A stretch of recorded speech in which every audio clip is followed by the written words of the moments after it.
The spacecraft's next vector destination waypoint has been selected. The subatomic engines are energized. Subatomic forces massively compress space-time from a previously quiescent state.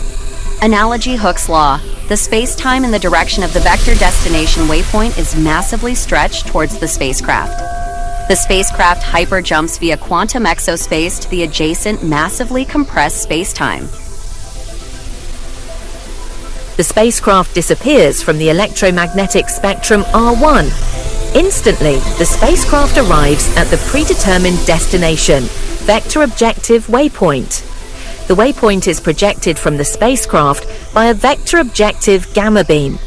The spacecraft reappears to the electromagnetic spectrum R1. Space-time decompresses, de-energizing the subatomic engine. Space-time relaxes back to the quiescent stable state prior to the hyperjump.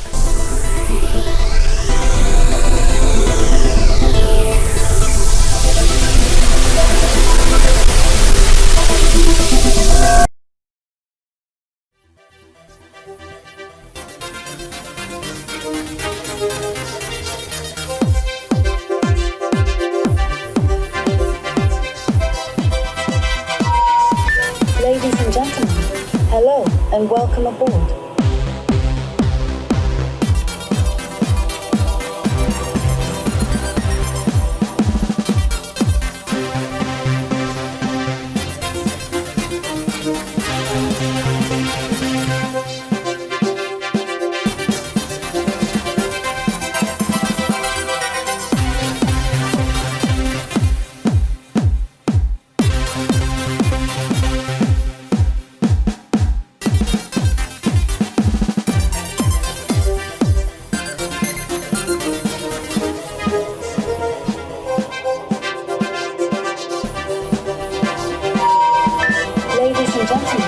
Hello and welcome aboard.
Time dilation. The energized force field around the spacecraft is invisible to the optical segment of the electromagnetic spectrum, hence invisible to the human eye. Moreover, time slows down in close proximity to the spacecraft. Slow motion as a result of space-time and time dilation thereof, ultraviolet radiation emanates to a significant distance from the spacecraft, such that the radiation is reflecting back from the planetary surface and atmosphere. Objects passing in front of the spacecraft become invisible until the object passes the zone of influence, beyond close proximity.